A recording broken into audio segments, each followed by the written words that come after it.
All right, we back, man. Welcome back to Man Down Sports, man. We got everybody here now. We got Brittany, we got Bree, we got Kaja, we got Bruce, we got myself and Jay. Hey, just like I always do, man. I gotta tell y'all where you can find them when you don't see them on Man Down Sports. So Kaja, if you want to see her, she'll be live later on tonight as well.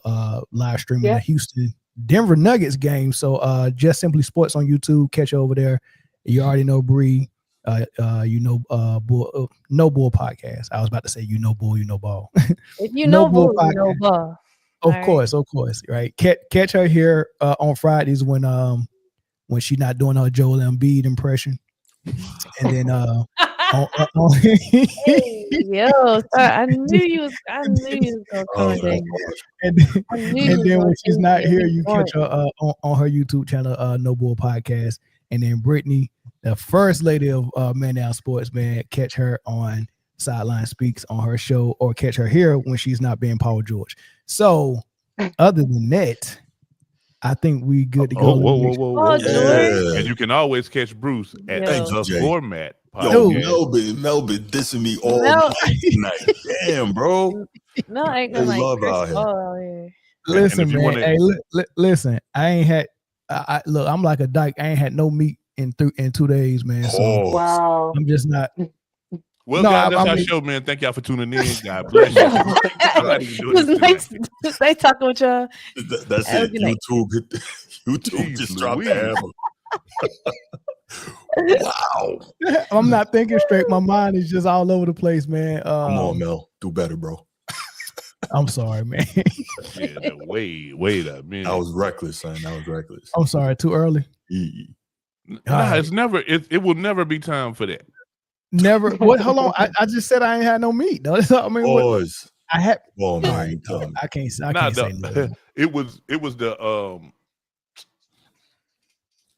the statement before that when they made that. That was pretty bad. You know what? I didn't mean to say that. That was very bad as well. That slipped, man. My best friend's a dyke, so I mean, I ain't say. Did I say? I don't think you're supposed to use that word. Yeah, you got to tell. Your best friend is not. I'm your best friend.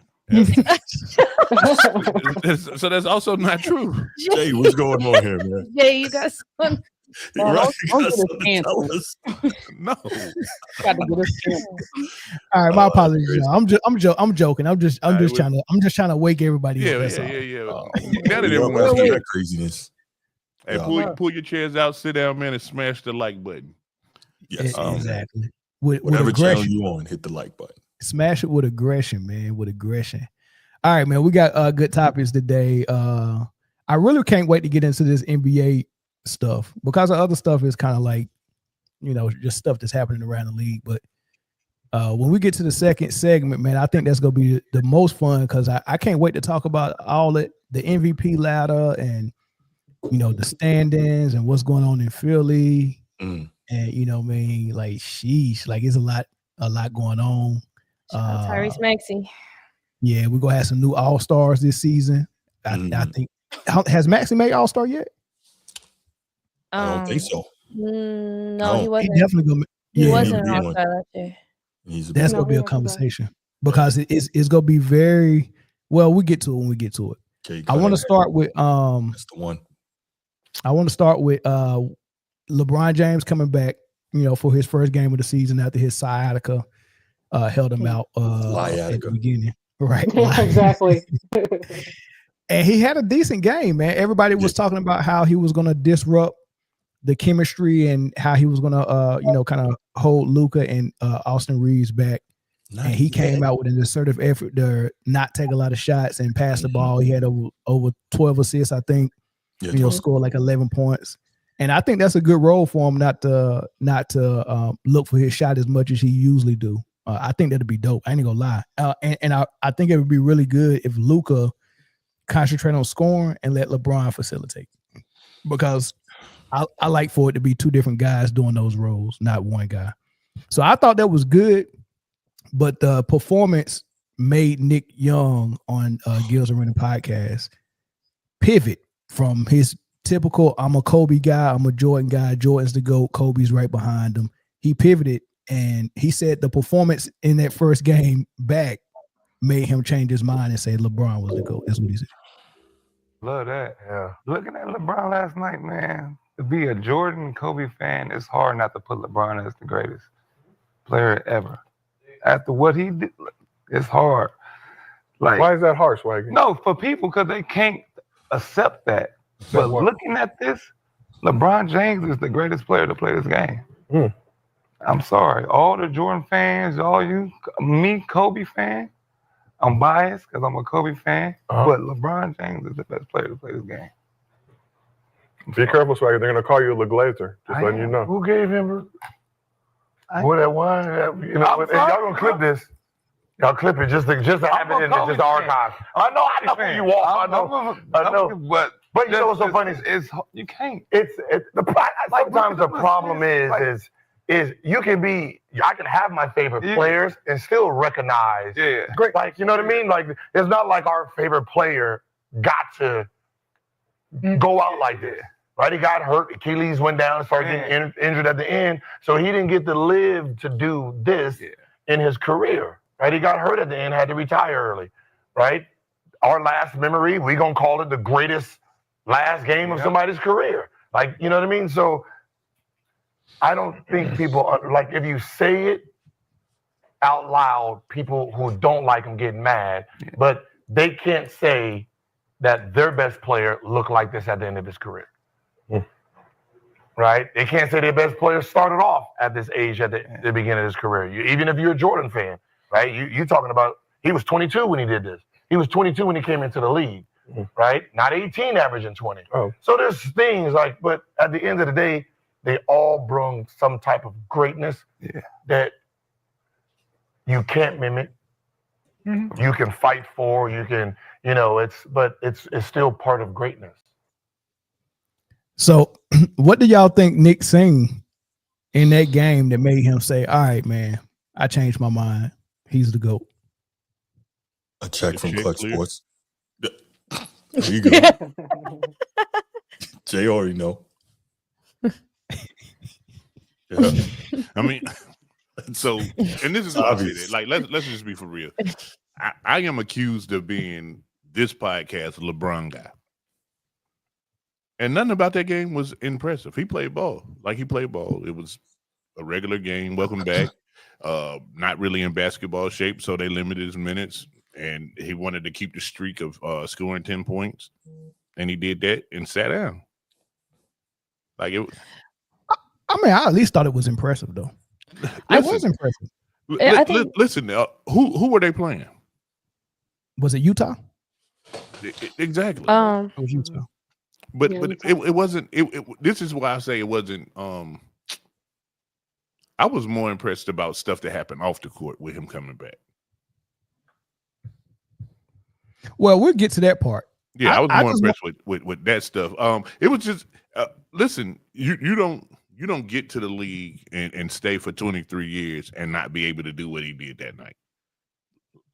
I think it's cool though that if you, for LeBron, watching him play that game, to see him be able to hop in a facilitator role, and then he could be able to hop in a scoring role, and then still be able to defend at his caliber. I mean, the Utah Jazz aren't the greatest team, but they're young guys out there that LeBron is matching up against.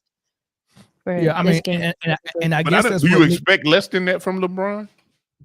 I mean, I guess not. He in great shape for his age. So I mean, if he was doing it as a young guy and he hasn't declined too much, then he should still be able to do it. So I think his longevity and him being able to do what he's doing at this age really says that, man, this is a phenomenal athlete. Like it's a phenomenal athlete, but it don't make him no better as a player. So if you didn't have him as the GOAT before this, him playing longer, how does that make him the GOAT? Yeah, that's what I don't get. That's what I'm saying. Either he's already there in your opinion, or he'll never get there in your opinion. Correct. Yeah, I just don't understand the pivot just because, man, I can't believe. Like, I think the longer he plays, the more amazed people are. Like, man, how are you doing this at this age? And then that's changing their mind. But it's not supposed to, because playing longer and elevating your game higher is totally two different things. In what ways is it two different things? Well, let's say if we just bring it in simple terms. And let's say the 10 is the highest you can get your game as a player. And let's say Michael Jordan got to a 10, and let's say LeBron got to an 8.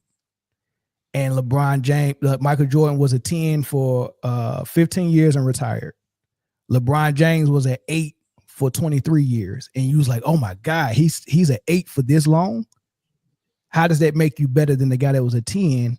And it ain't like he retired because he was trash. He retired winning the championship and the MVP in the same season and playing 82 games. So he was 35 and still could have kept playing.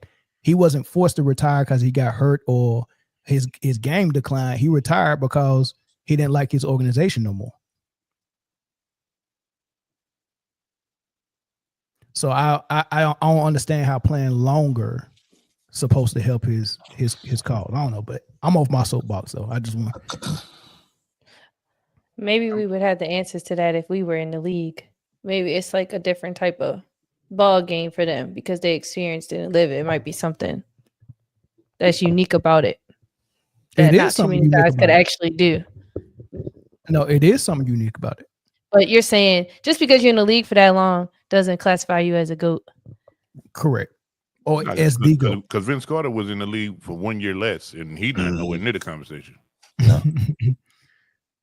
No, I mean, that's just my opinion, though. I mean, if it changes somebody else's mind like Nick Young, then I guess I gotta respect it, But I don't understand it.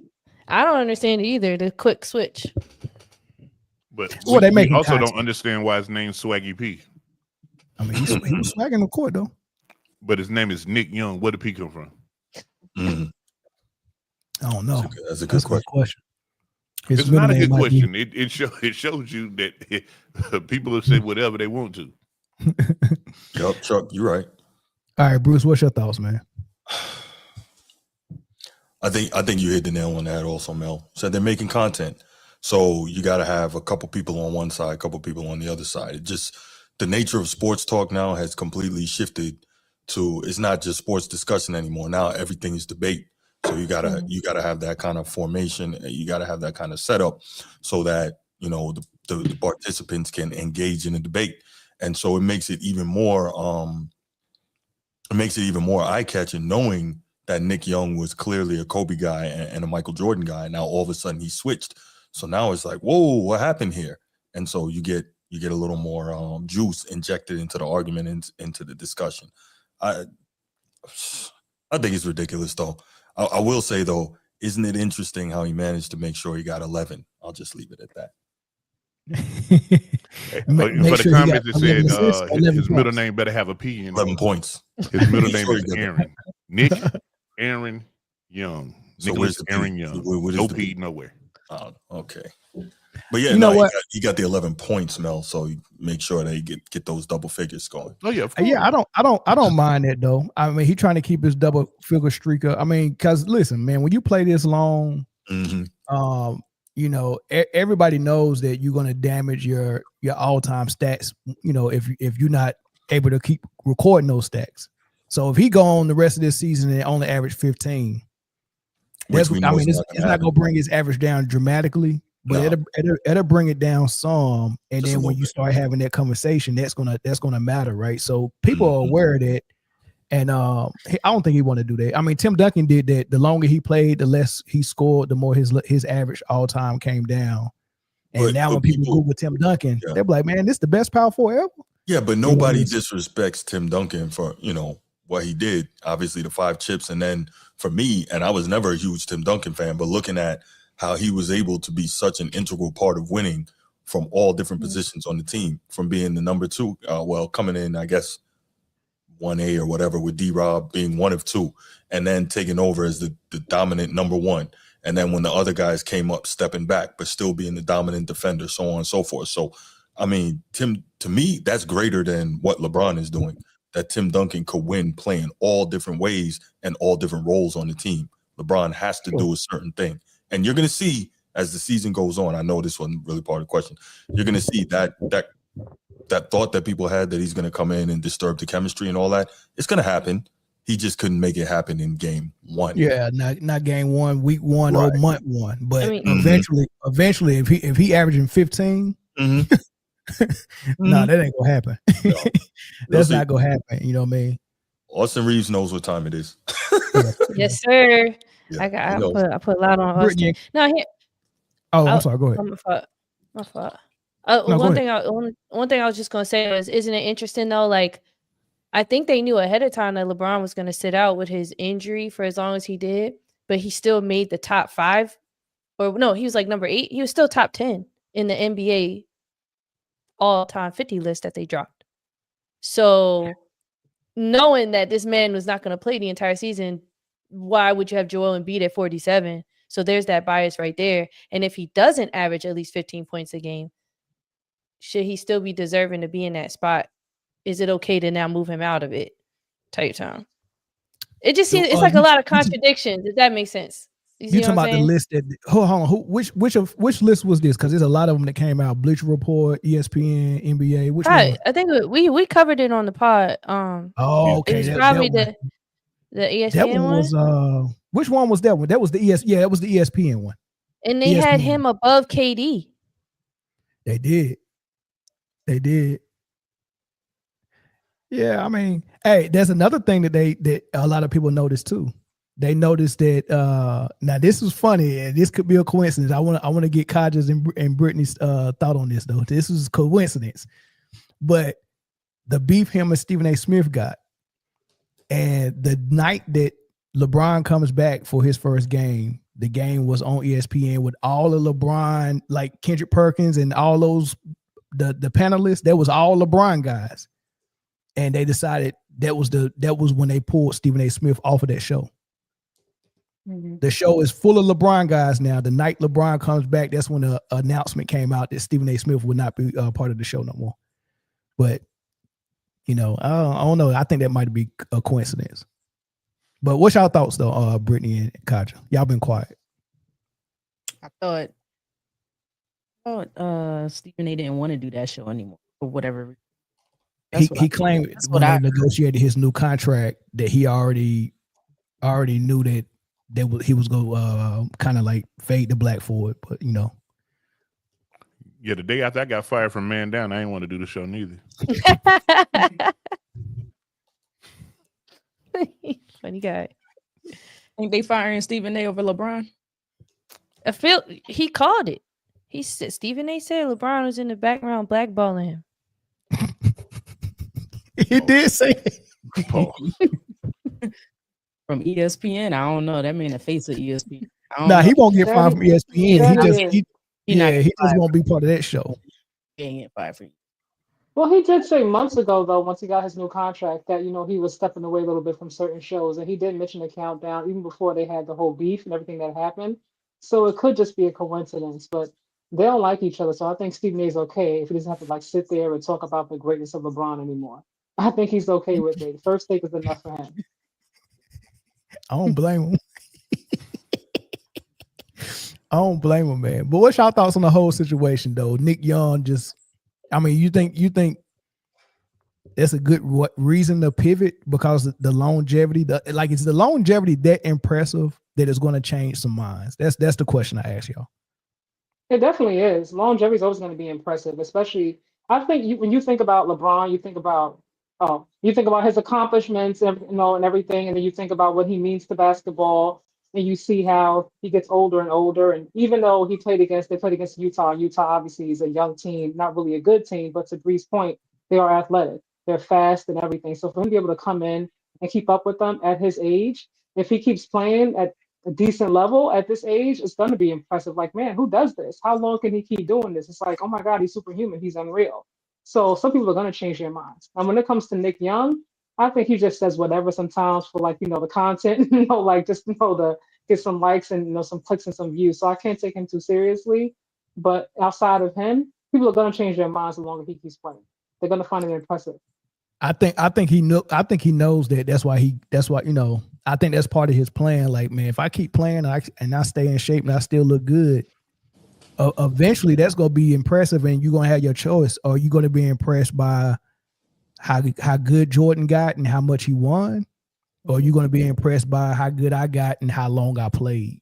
So you got a choice. I think the longer he plays, the in some areas is making his argument better if you want to argue the point for LeBron. I guess that's the idea. But I'm not moved by it. Brittany, you moved by it? No. I give him credit for being a fantastic athlete. But am I putting you over MJ and Kobe? It's because you got longevity. That does, to me, is more impressive to win as much as they did in a shorter span. Mm-hmm. That's how I looked at it. So if you just flip it, reverse it, then how do you see it?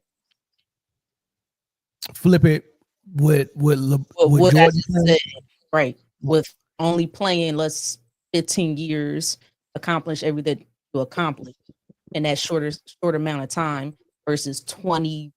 Was this 23, 22? 23. 23 years, and you still only have 4 rings. If I play 23 years, then man, I'd probably be top 10 in scoring. Right. That's me coming off the bench or not playing at all. So I guess he's expecting people to just forget about that part. Like, what I'm saying? Like if you watching this one thing for so long, eventually we go forget that, dude, you only got 4 rings, they got 6, they played less. And then it becomes, okay, he got all of these stats. Like he's going to be number 1 in scoring. He's going to be probably number 3 or 2 in assists. He's going to be probably close to the top 10 in rebounds.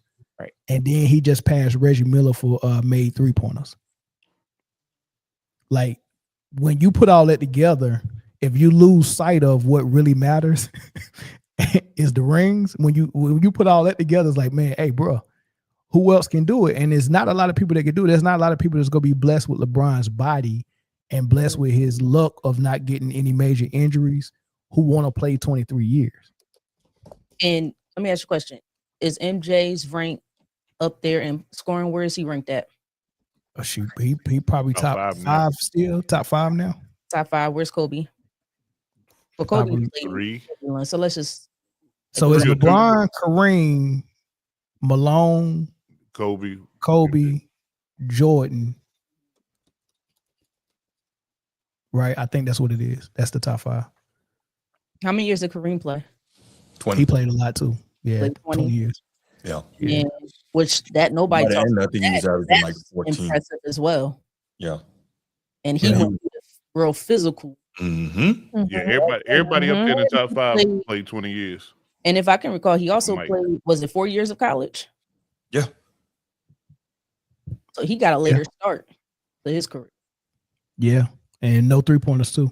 But nobody talks about how that's a big one right there. No 3-pointers. The thing, it's just, it's LeBron fans just trying to add anything they can to their argument because they know they have a weak argument. Yes. That's a good question, but I know LeBron fans is doing that, but is LeBron doing it? Yes. That's the real question.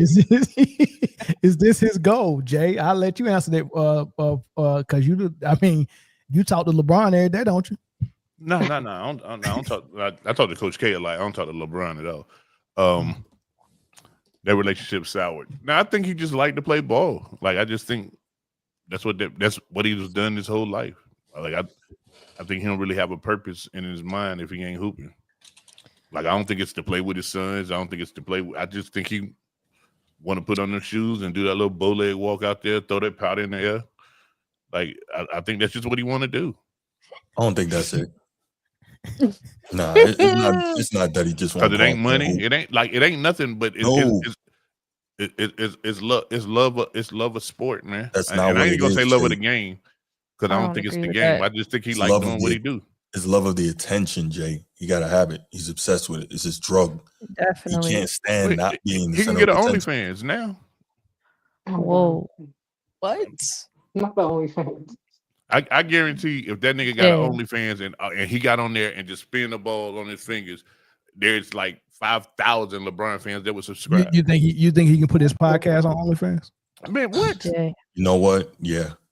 You think people pay for it? I think. Come on, man. Don't act like you don't. Of course. We know one. Have for you sure read the who would, comments? Have you read your own comments that show up? Exactly. I think we know one for sure, Mel. Don't act like you don't know. Who's the one? So you know who it is? It's you, Mel. It's you. I would subscribe to his OnlyFans to watch his podcast. It's the caller from Texas. He knows who it is. I think his fans are so obsessed with him. If he said, "I'm making the OnlyFans for my feet," they would subscribe. They would subscribe. They sure would. But it's not. But it's not just him and his fans. Like so people got to understand, man. We living in a time now where fandom is just different. Like people like something that they like, and they just don't nothing else matter. Like that's true. If I like Duke, I can appreciate Kentucky being good. I can appreciate Arizona having a good team. Why you say I was about to say, can you appreciate? I can't appreciate that. See that? So you just messed the whole statement you was about to say, because as soon as you didn't say Carolina, I said, this cap right here. I saw that. That's cap. Nah, listen, don't even finish it. So no, I didn't mess up my statement. I'm proving what fandom does. I can't even say that. Yeah, that's tough, ain't it? Yeah, that's real tough. And I feel the same way about UConn. Like I used to drive a UConn. That joke went over my head. It did go over your head. Shout out to E. Leezy and the cash out with the $50 cash app. I appreciate you, bro. That's love right there. Man. Yeah, that's Super real love. That's love. I might donate that to one of the guests. To the OnlyFans. Yeah. Send it to LeBron OnlyFans. All right, y'all want to move to the NBA, or y'all want to take phone calls on this? I mean, I don't know if Young Disciple want to call in on this. You know what? I'll take one phone call. I'd say take at least one. Yeah. I'll take one. We want to get screamed at tonight. Oh my God. Hey, Brooklyn is beating Boston right now, dog. Let me see how many Michael Porter got. My dog. Michael Porter been in the podcast world spazzing out, ain't he? Mm-hmm. He been saying some stuff. He been talking a little bit. Yeah. I like his podcast. It's entertaining. Yeah. Oh, he ain't going off. He only took 9 shots, got 10 points. Mm-hmm. That's my only problem with Michael Porter Jr. He has to take so many shots just to score. It's not like a Cade Cunningham. Okay, took 40. He took 45 shots one game though, bro. Yeah, and he had like 41 points. Yeah. Yeah, he broke some records. I like Cade Cunningham a lot. Really Caller from Chicago, what's up? What's up? What's going on, panel? I just wanted a question for Jay and the young lady. Which one? If he loved the game of basketball, what year did LeBron play at Rutgers, the outside playground in New York, and the Drew League? How long did it take him to play? Nah, I didn't say it was for love of game. I said it was for love of sport. Oh, okay. Now you want to switch it up. All right, I just want to ask you guys. Go back, man. Hey, you got rewind right there, bro. Rewind it and see what I said. I said I won't say love of game. Mm-hmm. That's what I said, man. Nah. I mean, it's obvious LeBron. I come to LeBron's aid on this. It's obvious he got the love of the game. Like nobody would play 23 years and they didn't love the game. It's impossible for him not to have a love of the game. And I think most great players got love for the game. It's impossible to be great and not love it. So I mean, so the same question: how long did it take him to play at Rutgers, and how long did it take him to play in the Drew League? But they don't have anything to do with love of the game. They got something to do with fear of getting embarrassed at the Rucker Park. But if you love the game, you don't go out there and do it though. Well, he still loved the game. He just don't love it to go play at the Rucker. Somebody else might love it more than him. Yeah, I mean, it's a lot of stuff I love that I won't do for free. Yeah, it's okay for LeBron to love the game and say no to Rutgers. Just you know what I mean, and it's okay to say that LeBron loved the game, but he might not love it more than another player might love it. But I love my job, but I ain't going in there for 0 days if the check ain't done. Right. No, I really don't believe he loves the game. I really don't. I believe he loves everything. That's not possible though, Bruce. No, I believe he loves what he gets from the game. Bring in the money aspect he's making. Exactly. What about it? Bring in the money aspect he's making while playing basketball. Okay. But he's still playing basketball. Right. Well, one thing about people with a lot of money, there's never enough money. If you're gonna pay me to do this, why would I do this shit for free? Nobody asked you to do it for free. See, you changing the You said play concept. the Drew League. They don't get paid for that. MJ played for free. said, Mel said he got the love because he loved the game of basketball, but there is another answer. He loves the money he's getting from playing basketball too. And I think every player like that love the money too. But he doesn't need basketball anymore to make money. Correct. If he stopped playing today, he's gonna still make millions. Correct. He's not gonna hold on. So you mean tell me for 1 year he'll make $50 million? Listen. Maybe not from basketball, but other ways. Between investment, endorsement company that he has, he owns a lot of stuff. Wait. Owns a lot of stuff. KD. Here's a better question, caller. Here's a better question. Is there anything that LeBron does that you like? Anything that he does that I like? Yeah. I like when he subs out the game. Come on. because this is what we're doing. No. Go ahead. Here's my answer. LeBron is great at basketball, but LeBron is not great at what I'm trying to say when it comes down to winning. That's not an answer, sir. That's not an answer. That's not an answer. But that's not fair, sir. I answered your question. You ain't answering mine. That's not fair. I said he won't change his play to win. No, sir. That wasn't my question. Ask the question one more time, please, because I don't think you heard it. Is there anything that LeBron does that you like? Because this is what I'm not, right? When I'm being okay, so when I'm being honest about sports, I'm really genuinely being honest without trying to be biased. Some of my bias might slip in there, but I'm really genuinely trying to be honest. And I think what happens is a lot of people dislike some of the things that LeBron do so much that we can't give him credit for nothing. And we can't even admit that this man loves basketball. We got to chill on that, dog. The dude love basketball. You're not going to lose the GOAT debate because you admit that. I would never say I would lose the GOAT debate. I just asked the question. Yeah, but that's how we act. We say all this stuff about LeBron because we think any inch we give away to LeBron is going to lose way for our other favorite player, whoever it might be. No, that's not true because LeBron, when he first came into the league, LeBron was standing on business. Okay. And now business is standing on him. Certain ways, and hold on. And after he found out certain ways, and the ways that he was not going to win, I don't know what changed his game or changed his mind to leave and not stay. That's a whole different story. But when the young man came in, the young man stood on business.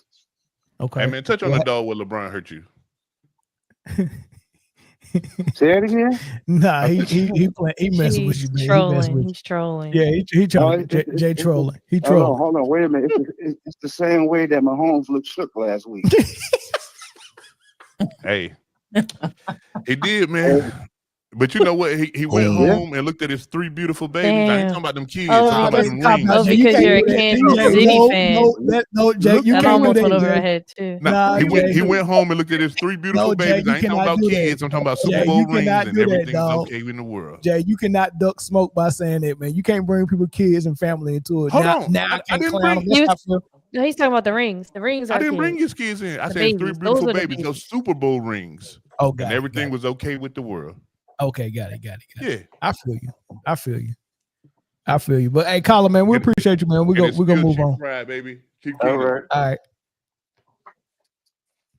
Do y'all think y'all think the basketball world is too hard on LeBron? I think Bruce is. I don't know about the rest of the basketball world. So I respect that. Pretty hard on. She's hard on it too. My thing is though. So believe it or not, how long, Jeff? Okay. No, I was saying believe it or not, I didn't have a problem with LeBron when he first came in the league, but the more and more BS that started coming with him, and all the nonsense he was on, that really, turned me off. And then also watching him being so gifted, but not developing the skill part of his game, a la a Kobe, a la a Mike, a la a Dream. He has all the tools if he had really put the work into his game. So I'm like, that part of it bothers me as well. So then you got the confluence of him making the moves that he made, which I believe cheated the game. You got that in conjunction with him not developing his skill set better as a player, and then all the hyperbole and all the extra stuff. I'm like, nah, that is what ruined LeBron for me. But if you just want to keep it between the lines,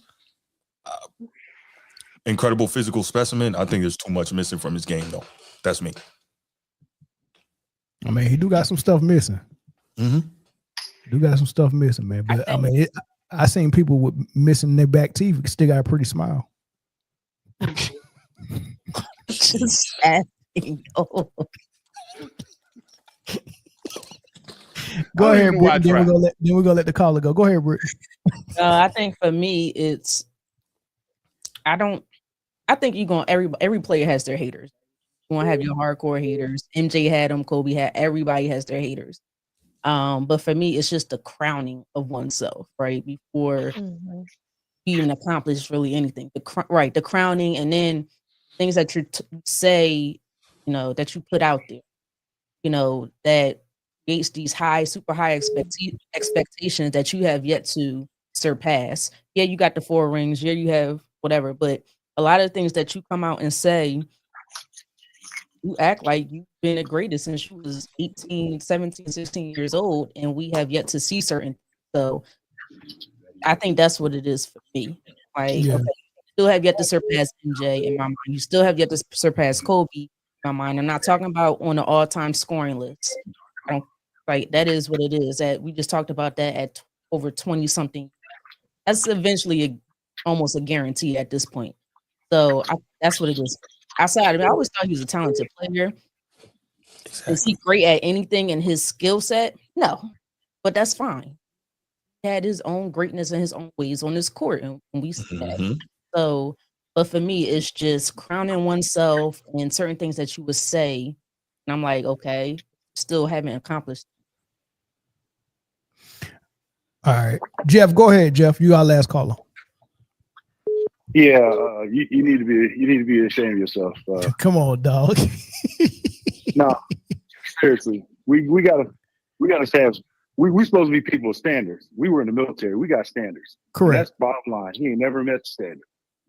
He ain't never for what like Brittany just said and like Bruce said, for all this promise and all this stuff is all talk. This joker went in talking about he's gonna bring more than 7 titles to Miami. How many did he bring? 2.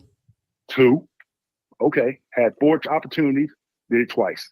But like I said before, hey, but Funky Town. Child. I can't stand only children. What about inflation? Two championships in Miami. Hold on. I'm an only child. I take offense. I'm an only child too. Absolutely. What's going on? Why we catching strays? We're pretty chill. Like we do our own thing. Like all 3 of y'all only child. 3 of us. Let me put y'all on the bottom, man. I'm sorry, y'all gotta go on the bottom, man. Y'all selfish ass. But what I'm saying about that is he's an attention whore. So he can't stand anybody else getting any glow. All you got to do is look at every time he gets eliminated from the playoffs. The teams that we should be talking about: Oklahoma City, the Celtics, or OKC. I'm sorry, Denver. What happened? Every single time they're still playing. Then something gonna come up. This last time. Yeah, but see, Jeff, we know. Is he going to opt out? Yeah, but Jeff, is he going to opt in? Jeff, we know all of that, right? So here's why is it? Hold on, but why is that acceptable? It's not acceptable. Listen to what I'm saying. Hold on, listen to what I'm saying. It's not acceptable, right? But just put yourself in my shoes, right? I do a live on LeBron, and I say all the same things you just said. Then we do a live on LeBron, and we're talking about a good performance that he had in his first game back, and against Utah. Right, but listen to what I'm saying. am I not allowed to point? It took him 30 minutes to score 11 points. I get it. But am I not? And are we not allowed to point out when he does anything good or anything decent? I'm asking what's so good? What was so good? What you mean? He facilitated the game. What do we? I know you're moving the line on good now. He told us what was good. He hadn't played in 7 months. He told us that. Remember? Is good. Huh? We're acting like 11 points in 30 minutes when you got the ball in your hand is good. Well, he did have a double-double though. Yeah, based on what he needed to do. Yeah, I'm okay with what I seen. Okay, you facilitated. You didn't against Utah. Oh, okay. And only one turnover. An NBA team. You play the schedule you're given. And he okay, all right. I got again. Jeff.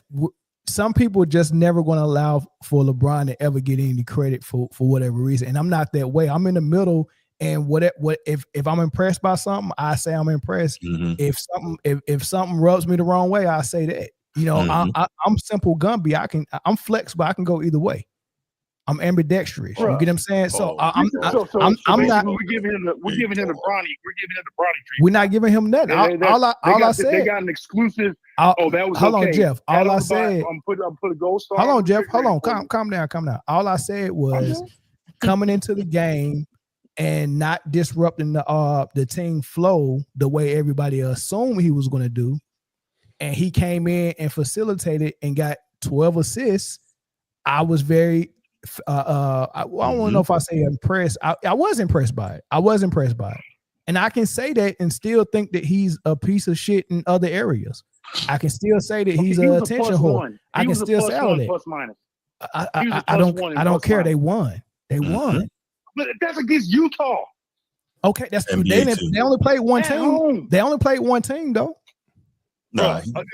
Okay, listen. Was it Utah State? Was it Utah College? University of Utah. University of Utah. Right. It might as well have been Utah Utes. It might as well have been a Division II team. So what would have impressed you, Jeff? If he did against OKC, had he come in, if he did against the Pistons.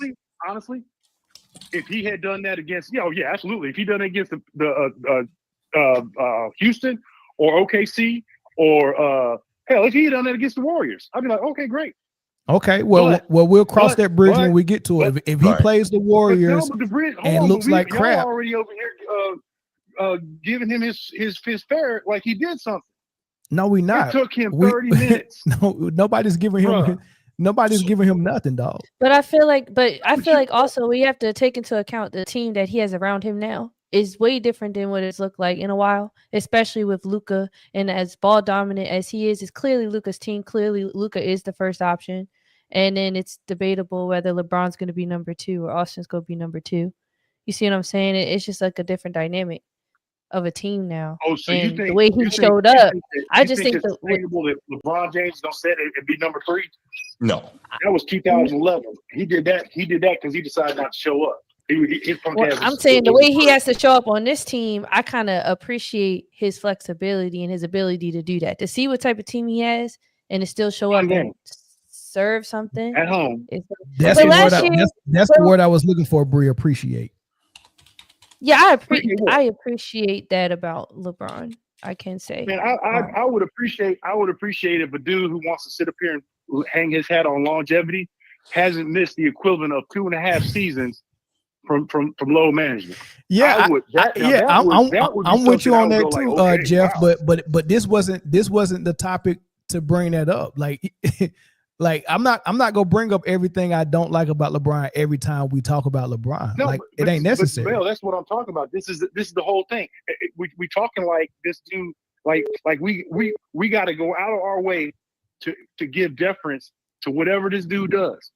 Oh, he took a shit on the toilet by himself and wiped his own ass. After missing a whole month, he was able to do that all by himself. My God, that's 23 years, and he's been able to do that. That's so precious. That's so precious. Wow. That's so precious. I am so impressed with what you doing, Bronny. Yo, y'all really do not like LeBron, bro. It's so funny. 23 years before you can figure out to do something else original, and you ain't biting off Jordan. That doggone chalk talk, that was Jordan chalk clap. Jeff. 23 is 23. Jeff. Space Jam. Jeff. Man, now, listen, all I'm saying is, look, I don't like Donald Trump, and I don't like LeBron James. I get it. I can see that. I'm not going to ever sit there and say, I'm not going to ever say anything good about Donald Trump. I can see I'm not that. going to ever say anything good about Donald Trump. He got money. I give a damn. Whole bunch of people. Elon Musk got the most money in the world, apparently. That's a nice orange can I've never seen before. I can't stand that troglodyte. He got a nice tan. And LeBron ball look cool. I'm not gonna lie. And tan is nice. No, that ain't a tan. That's a spray on. That's eating too many. I don't know. I don't know what you're doing. Rubbing cheeseburger packages on you or something. I don't know what you're doing to get that unnatural color. That ain't human. I can't. That ain't human. Yo, I can't. That orange thing. Jeff, you done? He's not. Hey, let me stop before Ice try to roll up and I got to shoot some people. All right, Jeff. Thanks for the call, bro. Appreciate Y'all got you, it. Jeff. Have a good one, everybody. I think for me, it was just I don't know. I didn't really, whatever, but I think it's just the coming back in this situation, and this maybe for them to win and get to where they want to be, maybe this has to be his role. But is he willing to be adjusted for one game? We're going to see what he's willing to do for the next however many games. Correct. Games. We'll see. If he's willing to take this role for the rest of the season. But here's the thing with this Lakers team. They're going to require more of him in many nights. Exactly. Very much so. Well, Luka, I don't know if will he stay healthy the whole year? Definitely. DeAndre Ayton too. Like I keep seeing comments about DeAndre Ayton and Marcus Smart. Those guys are DTD all the time. I just don't. I would take Rui Hachimura and Austin Reeves over Marcus Smart right now, to be honest. Yeah, Marcus Smart passes. He passes his heyday. He passes prime. That man prime was a season and a half. Pretty much. Wow. On the Celtics? Yep. Okay. Just checking. All right, let's move on, y'all. Boy, in Oklahoma State. Y'all don't like Marcus on the Lakers? Am I the only one that thinks he's a good fit? I don't think he's it's a bad not that fit. he's not. I just don't think that you can expect much out of him. I just the don't way like the my Lakers are defensive- built, Yeah, they'll he's have a supposed to be solid- defensive stopper, and I don't He like my is. defensive stoppers to be built like Jerome Bettis. That's just me. and he can shoot the 3 too. And this is new for him though, because that first year in Celtics, he wasn't really a shooter. It wasn't until that second season he started shooting more. And the way the Lakers move and the way they sub, I don't think they do that type of role glory. They didn't do it when D'Lo was there. They didn't do it when Russ was there. They didn't do it when what's his name? Dennis Schroeder was there. I just don't think they use that role well. If that makes sense. The role that he's in, they don't use it to the full potential it could be. They'll scapegoat it for sure though. Oh yeah, if they don't win, it's definitely Marcus Smart's fault. Oh, absolutely, absolutely. Ain't nobody else getting one. Yeah, that role is like where point guards go to die. Shoot, they firing blessings left and right in LA too. All right, y'all. Let's move. Let's get into some of the stuff that's going on in the NBA, man. Look, I don't know where y'all want to start. I can show y'all the standings. I can show y'all in the East that Detroit is 13-2. The Raptors, right? I don't understand how the Raptors is the second best team in the East right now. That's crazy. Interesting. Yeah, What, you can't understand it? Scotty Barnes? Because I would have thought. No, I like them. But I would have thought. Brandon Ingram looks good with them right now. He does. Healthy Brandon Ingram, you're getting a lot of bang for your buck. And so If he can stay healthy. Glorilla getting a lot of bang for her buck too. So, but I would have thought the Bucks and the Knicks would be up there, and then on the West, of course, the defending champs and the Nuggets, and the Rockets is kind of like a surprise, and then the Lakers, right? So it's a lot there. I want to talk about what's surprising y'all the most from the standings, and then I want to get into the MVP. Then I want to get into some stuff about. You know what? Let's do this. I'm gonna start some. I'm gonna stir some shit up right now. Okay, wait. Before you go, Mel, real quick, can I make an announcement, bro? Yeah. All right, quick announcement, y'all. So I have been made to know, shout out my man Edward. I have been made to know that I am a hater and I'm trapped in the wax museum and I won't get out in the 90s. So I want everybody to know that I have changed. I've seen the light.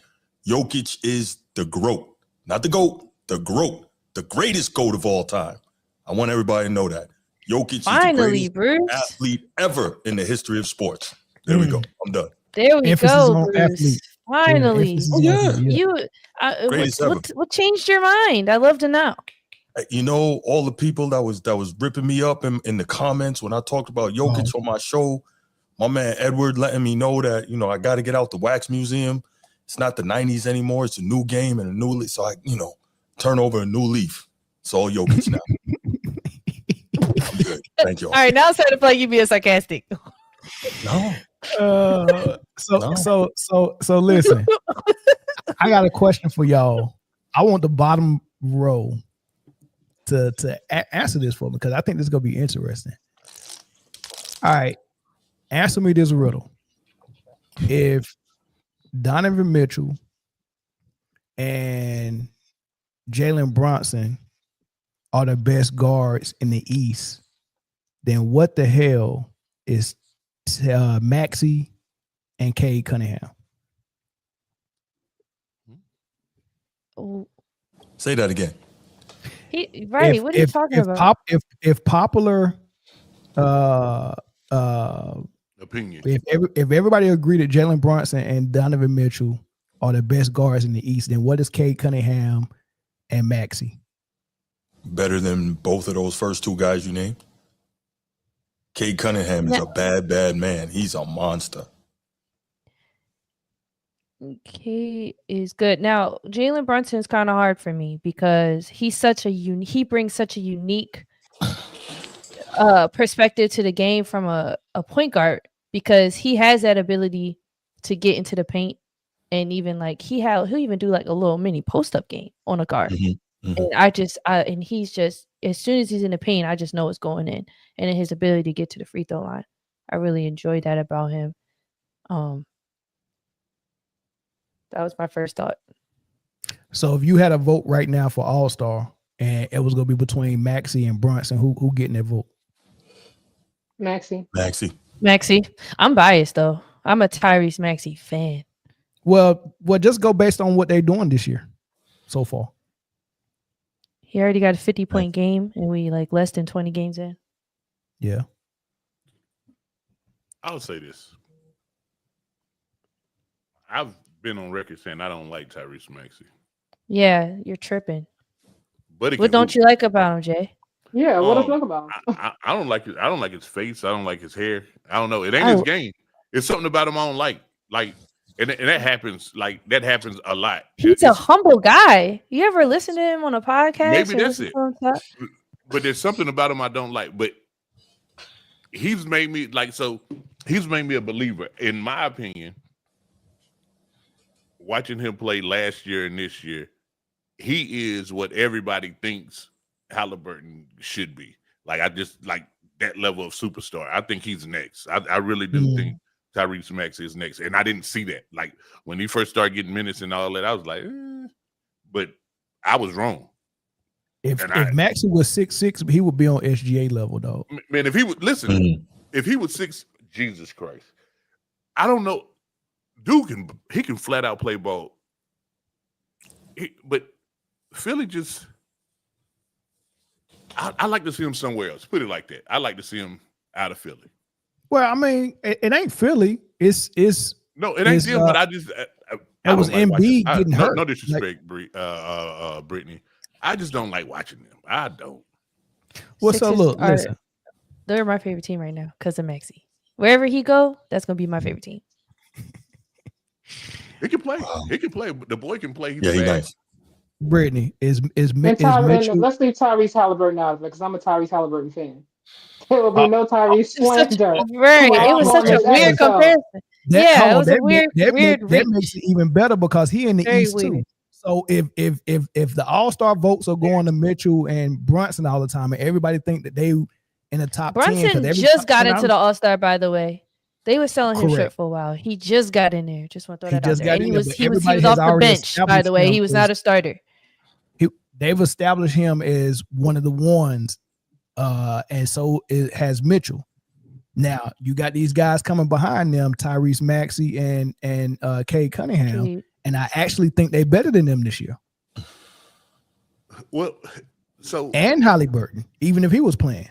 Listen, man, Brunson is a dog. The Knicks hired Brown, man, for an excuse of why they're not gonna win this year. Like that's the only reason why he's there. Like they're not. It's not gonna work. But Brunson, you can't put that on his shoulders. You can't put it on his shoulders, man. That dude is good, man. No, he's good, but he's very good. So here's the thing. Cade Cunningham is exactly who we hoped he would be, and maybe a little bit more. It took some time. Yeah. Did we think he was going to be this though? I didn't think he was going to be this. He was the number one pick. But it was a draft where it was only two guys that was worthy of a number one pick. He go to Oklahoma State. Is that where he went to school? Something like that. Yeah. Okay. But what's happening is a resurgence of guard play in the East. I mean, that's all of these guys can be good in the East. Like they all can be good. You don't think they can be good in the West? I disagree. A resurgent, they've been guards in the East. That has not been the East problem. They just a couple years ago was a Celtics team that won mostly because of their guards. I guess when did this resurgence start, Jay?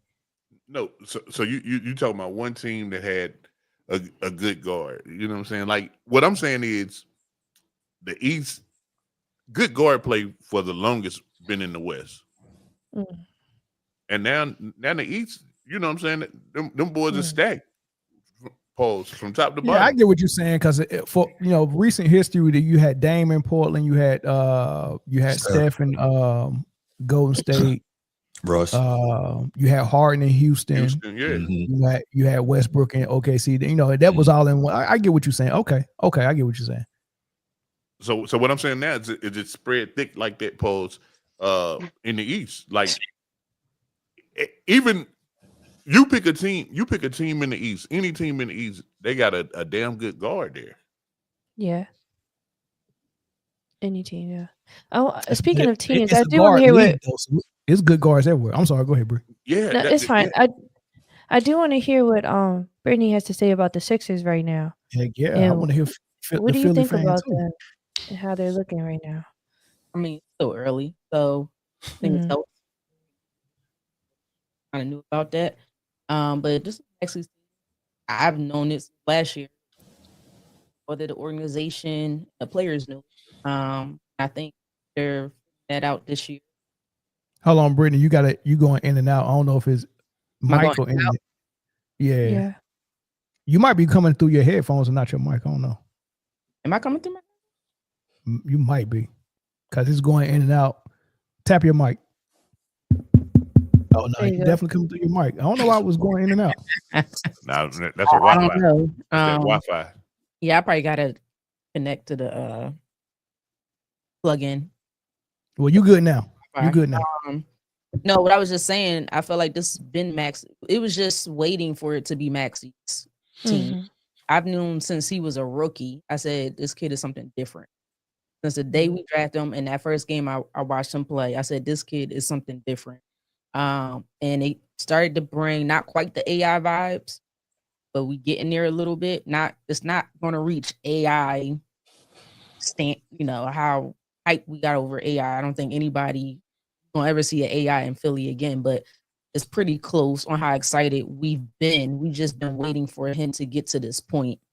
But no, this is his team. I think now they have the perimeter, the guard play that they never had before. When Joel was here and healthy, who was their guards? So you had Ben Simmons, who didn't want to shoot, correct, right, and cried every 5 seconds. We had Harden, to me, talented player, but he held onto the ball way too long. That didn't help.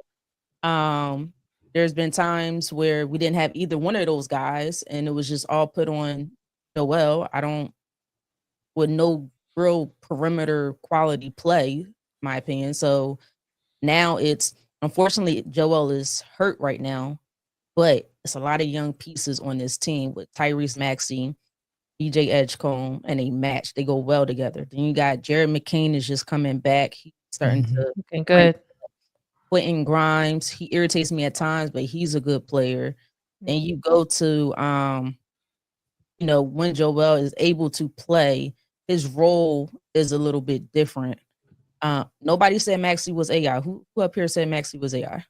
James be coming with that nonsense. Like not one person said Maxey was AI. I said fans are getting excited with James Maxey. is very opinionated.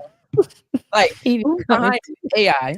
Y'all better leave Brittany alone about Philly, man. Y'all can throw that in the chat on any other topic, boy. Y'all get on the Eagles and the Sixers. Y'all gotta respect. Yeah, you gotta be some. It's just come with the facts. That's all I say. Just come with the facts. Don't come with the nonsense. But I just like the way the team is playing right now, even without a Joel Embiid. It just looks better. But now they just gotta grow together. It's only been 16 games, so they'll figure it out. They just not get McCain and Paul George back. And Paul George, I don't need Paul George to be the superstar Paul George he was with Indy. Like, I don't want that role for him at all. Right. He played quality defense the other day, and he was shooting the 3 ball very, very well. With this whole new 3-and-D guy, let that be his role. He should be like the third, fourth option to me on this team. This must be for the bottom row. This ain't for Jay or Bruce, is it? Yeah, I think that's for the bottom row. No, it's for Man Down, on Man Down Sports. hey, is Maxey better than Trae Young? Yes. Is he better I'm gonna say yes. Is he better than De'Aaron Fox? Yes. Hell nah. He ain't better. I'm gonna say yes. You could get away with the Trae Young one, but Fox. De'Aaron Fox, I feel like we've been doing I mean, the Spurs did just get a win, I think. They just pulled out a win with De'Aaron at the helm, I think. Scored the most for them since Wemby's been out. He's been holding it down. But I will say that Maxey, De'Aaron is quick as well. Like, they're both very similar players. They both appreciate the pull-up game. I've loved how you see Maxey shooting more threes. And although his field goal percentage could drastically improve, I think Maxey has a better handle on the ball, and he goes downhill well, even in the backcourt, as opposed to De'Aaron. You got to catch him in transition. That's where he thrives. And with the Spurs team, you can see it sometimes, but I think Maxey is outdoing both of them right now. And this is before the 50-point game. Now, he definitely outdoing them as far as, performance is, scoring and stuff like that. Different situations they in, but having Wemby be your number one, that's different. You're not gonna put up number one numbers, but Maxey putting up number one numbers. You know what I mean? So yeah, that's gonna look different. But I mean, what else is going on? MVP ladder. Who y'all got? Give me y'all top 3. Top 3, I got the Joker, of course. Luka, if he could stay healthy. Wemby's in the conversation for me. I'm sorry. His health, I don't know what's going on with his health. I'll see if he can stay healthy. And you gotta have SGA. I gave you 4. I mean, you asked for 3, but I gave you 4. Is that the order? Is that the order? No, not my order. Oh, okay. What's your order? Ooh, order. If I had to pick right now, I'm gonna go Joker. If I had to pick today, I'm gonna go Joker. And then I'm gonna have SGA as a runner-up. And then Luka, and then Wemby. Okay. Bruce, is that how you got it? No. SGA 1, Joker 2, just because of everything with the Joker. They're gonna, So I would say, if this is me prognosticating, I got Joker at 2, and I got Cade Cunningham at 3. He's just not getting enough love. He is killing his team, as you showed, is at the top of the East. They're on a nasty win streak. I mean, Yeah. They got to get this dude more love. I don't understand why he's not getting it. So yeah, SGA, Joker, Cade Cunningham. They even won without him too. Yeah, they won a couple without him. But that's yours, Mel? Yeah, that's mine. That's mine. Funny. Okay, that's funny. Yep. Yeah, I think Cade. Let me listen. So defense has to be part of the equation for me. And as good as Jokic is on all, like I have no respect for Jokic's defense, but his offense is so good. No, seriously, like you don't know basketball, bro. You're right. Bruce, don't stop it, Bruce. You better stop it. I don't mean to yell. I'm sorry, y'all. My mic is loud. I'm sorry. Bruce said the reason he hated Joker was because his defense is terrible, and we can't call that man great because he can't play any defense. And he talked about his rim defense and everything, and then he made fun of every time he scored. Hold on, stay with me, chat. Every time he scored, he he hit the little. You even did that on camera. You did that. Yeah. I'm sorry. So listen, I had no respect for his defense, but I had so much respect for his scoring ability and his passing ability that he's number 2 on the ladder. Like I respect defense so much, and it's very hard for you to get in my MVP ladder without I don't even have Luka in my MVP ladder. But Jokic is so good that he's number 2 without defense. But everyone knows he can't defend and don't defend and won't defend. But Bruce sent me a clip of some podcaster making the most excuses for why Jokic don't defend. And I'm like, this is every Jokic fan. This is like, when y'all hear this is crazy. Some criticism the other day, they're showing defense by Jokic. And, it's not good. And usually it's not good in the first, 3 quarters. And that's his thing. And part of it is he's trying to save himself from fouls, which isn't terrible. And they're so good offensively that they if you're up by 9 or 8 and the guy's driving, okay, I'll maybe reach quickly or whatever, but I don't have to go all out contest. But it can protect you from getting hurt. And I can guarantee you, if we had the data right now, the more effort you give on defense is a strong correlation to you getting injured at some point. Now, something tells me that you subscribed to this method when you played. Yeah, man. No defense for combo, man. But yeah, no, that's fair. I think when anybody plays in the red, right, when you're overexerting yourself a little bit outside of the natural flow of basketball, right? Yeah. You can feel when you're playing in the red, and you're usually not playing good when you're playing in the red. When you're playing at your best, everything's easy. Yeah. Gosh. So, yeah. So, and so I believe that could be true. Like if you're one of those, if you're playing Pat Beverly type defense, I mean, there is a chance that you're going to get hurt. There is a greater chance, I believe. That is true. And also on top of that, defense, number 1. Number 2, when I watch Jokic play in the Olympics, I watched it up close. I mean, he's a lot better defensively than I thought from when I was watching. Like he the way he moves his feet, like his IQ, he kind of switched out on Patty Mills and held him up a little bit. Like I kind of was impressed by Jokic's defense. Yeah, very opportune moments too, like in a clutch situation. So again, to me, what that says is he saves it. So when he absolutely needs it for both foul trouble protection and then injury protection as well. I'm telling you, there's something to that. And plus, throughout the game, his rebounding is really good and he's really solid that way, which is part of defense is getting the ball back. So I don't think he deserves that. Now, if we look at the numbers here, I'm just kind of curious where my let's see, for this year defensive rating. The Nuggets are second in the league at 109. Now, by the way, the Oklahoma City Thunder are first at 102.8, and that's the lowest defensive rating we've seen in 5 years. So basically, the Jokic fans are saying, okay, we have no argument against how bad he is defensively. However, forget defense. He shouldn't have to play it because he does so much on offense. Plus, the more defense you play, the better your chances of getting hurt. What's y'all thoughts on those arguments? And should MVP be given to a player who can just take defense off and say, hey, that's not important? Football.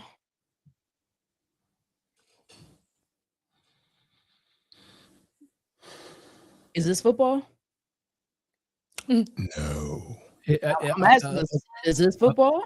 In Denver, it is. Play one side? No, this is basketball where it requires to play both sides of the ball. This new, I'm not even gonna go back and forth with these fans anymore. I can't. I give up. I give up. Kaja, you got to say something, Kaja. Look, the Joker is like, he's like a walking triple double. I mean, we're gonna ask you, that man gives you everything and then some. And I know it may not look the same. You know, he's not quite the defensive player that you might want him to be, but his level of production on the offensive end is like you have to give the credit where credit is due. I can expect him to average pretty much a triple double, and then on top of that, go back and play defense on every single play. Something's got to give. It does. And if he's giving you that much on offense and then he's giving you defense, he is going to get hurt. Yeah, he's definitely going to get hurt. How about the assist give and you defend? Because here's the thing: on offense, you don't have to do everything. You got 5 people that's supposed to help, but on defense, everyone has to stay in front of their man enough to be able to. You ain't got to lock them up. But you can't be a liability. Like that's required for all 5 guys on defense. On offense, you think it's a liability? Yes, he's not a liability. He's not a liability. Oh, hold on. I get to that. I don't want to go back and forth. Let me say this part. On offense, you might have a point guard who's I'm gonna distribute the ball and run the offense. That's all I do. I don't even look for my shot. That might be Mark Jackson. Reggie Miller might be their primary scorer. The Davis brothers might be screen setters and rebounders, right? Then you might have a secondary scorer. Like everyone has a different role on offense, and you don't have to do it all. But on defense, everyone must play defense at a high level. So if something's got to give, why does defense have to give and not him doing assists and points? When you think about who's the most consistent that you can depend on outside of the Joker, like night in and night out? In Denver? Yes. Nobody can be more consistent than Joker because the offense is designed for him to be consistent. Just because it's designed for him doesn't mean that it's gonna work out that way. Yeah. I don't think that he can afford to take assists off. So I don't think Jokic is consistent because some games he give you 30 plus, and in the other game he give you 18 with 15 assists. He's the only superstar who can decide whether I want to score tonight or I want to facilitate tonight. Michael Jordan had to score every single night, and he played lockdown defense. But see, you're comparing a guard to a center. I think you do have David to give Robinson. Joker some grace right now.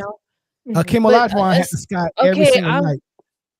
I think you got to right now. You got to give Joker a little grace in that area. I think you're right. I think your point is completely right. If he was a guard, I think that would be a different conversation. That you're not playing defense, like to be considered one of the greats in a guard-heavy league, you have to play good defense. But for a center in this league, there's not too many centers. Derek Queen right now is showing guys what it's going to take to really stand out in your role as a center. But I mean, there's not too many centers apart from Şengün, AD a little bit. There's still like a few centers, I guess DeAndre Ayton, but I don't like him, that are like actually doing center work. Everybody else is shooting threes. So I guess for me, it's like the era that we're in, this isn't giving grace to Jokic saying he shouldn't be playing defense, but I don't really think it's super required for the role that he's in. It is. And what he's doing is protection cool. for the last line of defense should be required. So like if you Bree, if you was coaching, you would not tell your best player defense is optional because you do so much on offense. You would absolutely tell not, but of course I would. But here's the thing. Here's the thing about this Denver team, right? They're a huge team. They're large, so I just think it's easier. It's okay. You could give Joker grace in this situation. I don't think because yes, he's the last line of the debate. Not if you comparing him to the greats and saying he's top 10 when the top 10 play defense. You just can't. And if we giving Jokic grace, how come Aaron Gordon can't get grace? Why Aaron Gordon got to play defense? Oh, Aaron Gordon has to play defense. It's part of his game. Now he's starting to be more offensive minded, but he has to play defense. Aaron Gordon was a scorer in Orlando. Does Trae Young play good defense? Based on his size, it's kind of hard for a 5'9" guy to play great now defense. It's hard. Now it's hard. The Joker is a center. And you want this man out here playing the best defense in the league? Come on. Let me ask you a question because you brought up Trae Young. I don't understand how Trae Young is relevant because I don't have Trae Young in the MVP discussion. I don't have Trae Young in the top 10 all time. You said he was better than Maxey, so I held on to that Trae Young to grudge. Gary Payton. I'm not comparing Trae Young to Tim Hardaway. I'm not comparing him to no greats. Trae Young is just playing. He just caught a strafe for no reason. I didn't put him in no daggone MVP discussion, but guess who else played defense though? Everybody in the MVP ladder. Cade Cunningham plays great defense. Wemby plays great defense. Who else I got? SGA plays great defense. And who else? So are we gonna give Luka? I don't have him on my ladder. I don't have Luka in my ladder. I just don't understand how we saying the best player don't have to play defense. That is insane to me, y'all. Never said he didn't have to play defense. I'm just saying I'm not going to set the bar up super high, and because he's not a great defender, I can't deny everything else as he do.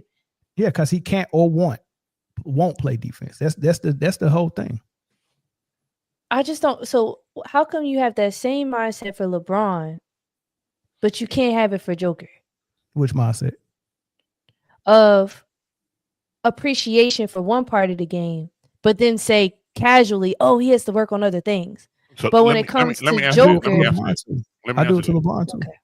Okay. He just said that his offense is so good that he's number 2 on his MVP ladder, and anybody who's ever listened to him talk, which I don't know why we do, he says defense is super important. So if his offensive skill set is so great that he's almost overlooking the fact that he doesn't play defense to put him on the MVP ladder. And what he's saying is if he played any defense, he may be number 1 on that ladder right now. Correct. So no one's going to take away what Jokic could do offensively. But what he's saying is he's so gifted offensively that the fact that he plays 0 defense. 0? 0. I mean 0. You gotta Brianna. I know you watch a lot of basketball, and I know you've seen a lot of games where Jokic just literally stands there and watches guys go right past him to the rim and lay it up. Yeah, it's literally stand there and watch. Queen was cooking for me, and I'm not going to all-star, all-American. Shout out to Baltimore. Shout out Derek Queen, Baltimore. Let's go. Shout out to Maryland. Let's go. Okay, sorry. No, but like for me, it's not even the fact that he's not a great defender. It's the fact that he don't try. There's like no effort. And that's problematic for me, especially like when Mel said, you got so many people want to put him in the position, oh, he's a top 10 big of all time. He's this, he's that. And I'm like, how does he, like Mel was asking, how does he manage to get the pass for not even trying? Even if you just keep it among the centers, hold on, Jay. Even if you just keep it among the centers, and you say he's top 10, he's the only one in the top 10 that doesn't defend. How can we put him there? He's not the only one. He's the only top 10 center that didn't play defense. Yes, he's the only one. Let me explain it to you. That level of production on offense is why he's there. If he gets in foul trouble, they're shot. They lose that game. No, they're not. No, I don't think so, actually. The Denver Nuggets are actually looking pretty good. And Tim Hardaway, I like how this team look. They look sophisticated. They have every level of scoring on their team. Like I said, they're a big team. They're going to be a problem. They're going to make playoffs. They could damn near make it to the semifinals easily. Probably. I'm almost under the impression that they're asking him, hey, man, don't go pick up no silly fouls. Because like I said, like he has to have the okay not to try. No. Listen, he got the okay not to try for sure. But Kaja, I'm gonna show you something because you're saying with that level of production on offense, you should. I'm gonna give him a pass on defense. I'm not saying that he shouldn't. I'm not saying he should stand there and watch people go by and it's okay as a coach. If I'm coaching, I'm like at least try to defend, right? I'm gonna say that. But when he gives you so much, I'm kind of torn. I'm just like, look, like I don't think that they're gonna win much without him. Oh, well, let me explain this to you. And I think every player that's a leader on their team, they won't win much without them, right? So, but let me say this though. The production on offense is fooling us because you don't have to do all that on offense. If you was playing defense, you're not going to need all of that. And here's the thing. So you're saying he's overcompensating? He might be, but listen, he don't even have to be the one that is primarily distributing the ball. Jamal Murray is a point guard more than capable of distributing the ball as a point guard. Even with Jokic averaging 10 or 11 assists a game, I think Murray is Jamal's still more of a averaging around shooting 7 guard, to 8. in my opinion. Yeah, but he's still averaging yeah. 7 to 8 assists. And listen, here's my example that I'm gonna show y'all illustration. Tony Parker, Ginobili, Tim Duncan in San Antonio. If Tim Duncan decided I want all the assists, what would Tony Parker be doing? Yeah, it'd be hard for him. But Tony Parker is more than capable of assisting and running the San Antonio offense, and so is Jamal Murray. Now, the triple-double basketball, I'm gonna show you what's not necessary. Look at all these people on the left that play triple-double basketball or have played it once in their career. Jokic, Did you say Caitlin Clark? What is going on? Caitlin Clark, Harden, Westbrook. Now, notice all of those people who played triple-double basketball had the same excuse not to play defense because they do so much on offense.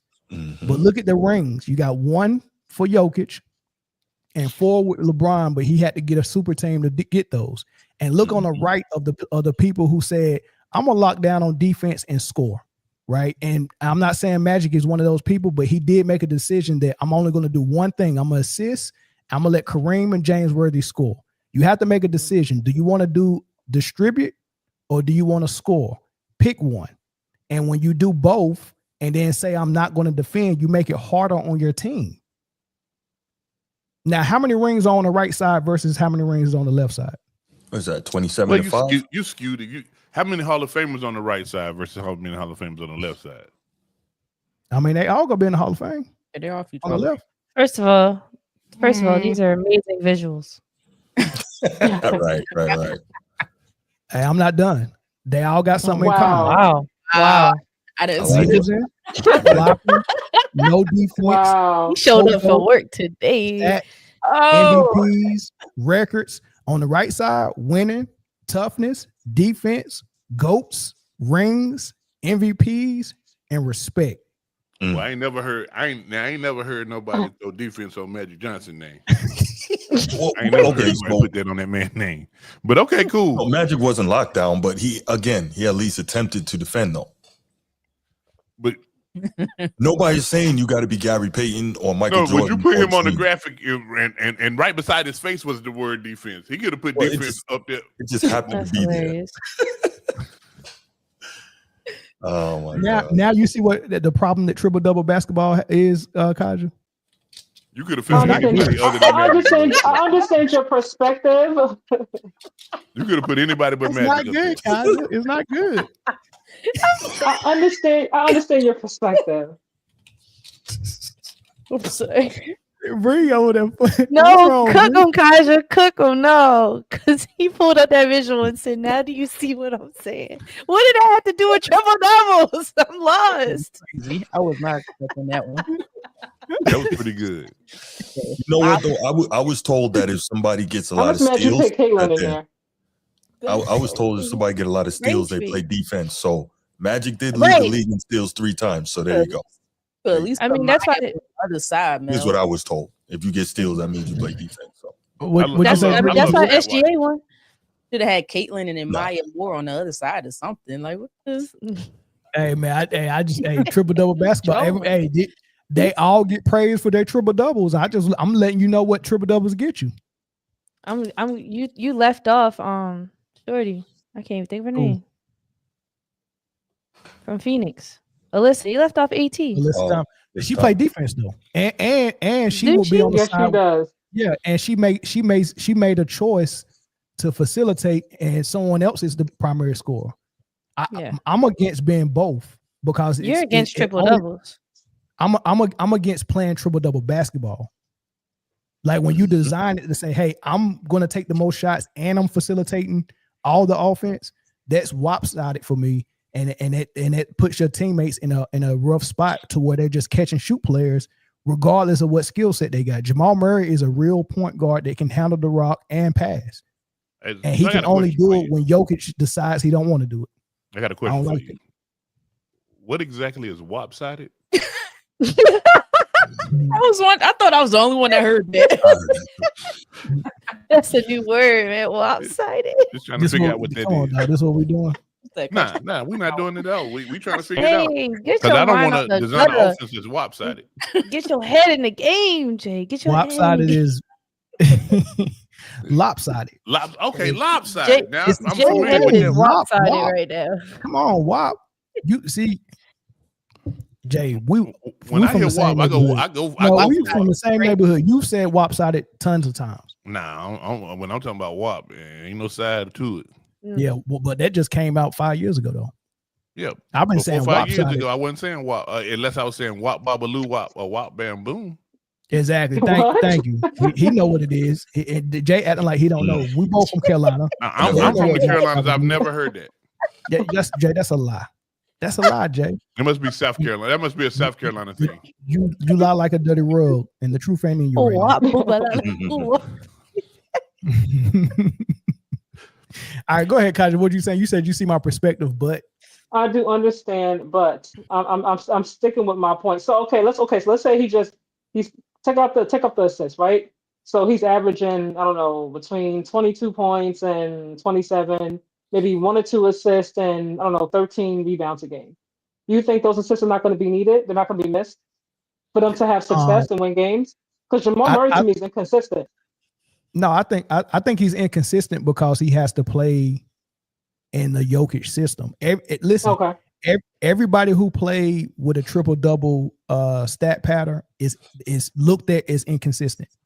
Because listen to what the situation you put in Jamal Murray in. Hey, Jokic is going to handle he's going to play point guard, point center, point forward. He's going to do all that. Sometimes you can do it, but Jokic is going to do it majority of the time. Also, Jokic is going to take 30 shots a game, right? Now, he's going to play triple-double basketball. What I need you to do is when Jokic goes sit down, that's when you can get your points, right? Okay. But at the end of the game, in order for us to have a chance to win, you need to do that at about a 20 to 22 points a game.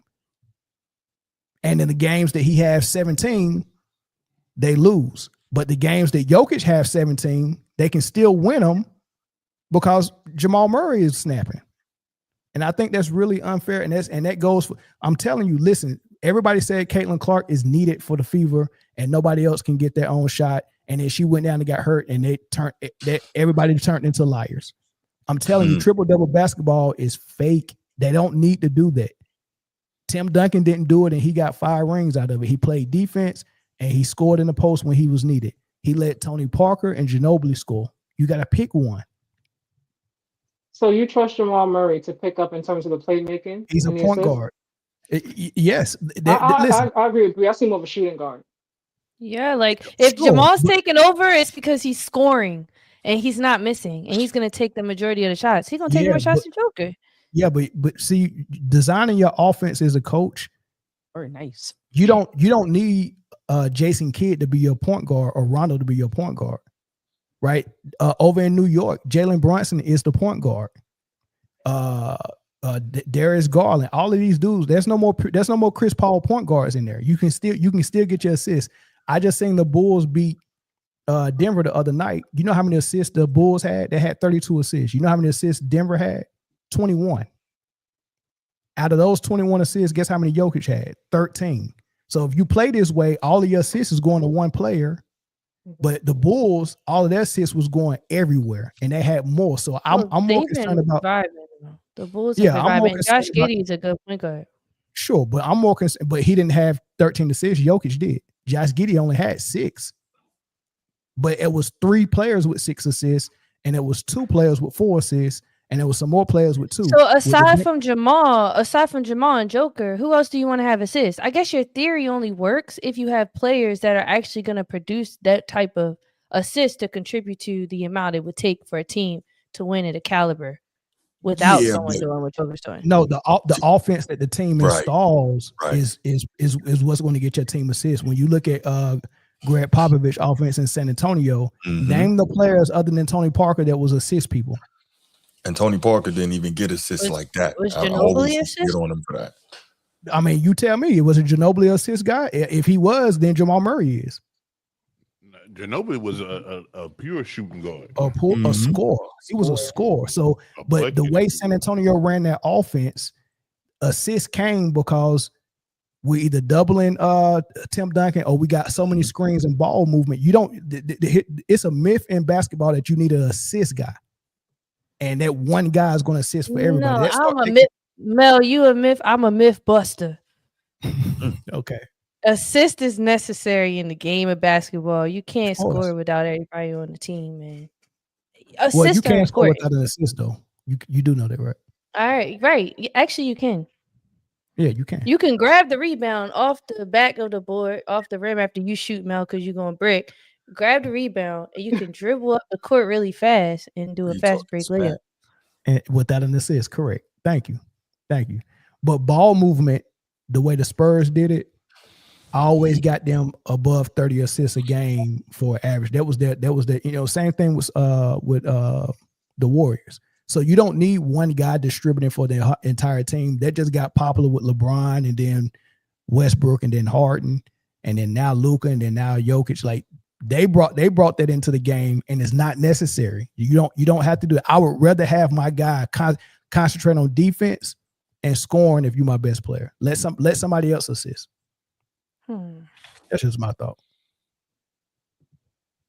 I'll let Bruce get the final word and we'll move on. No, I don't need it. I agree with a lot of what you said, Mel. Definitely just.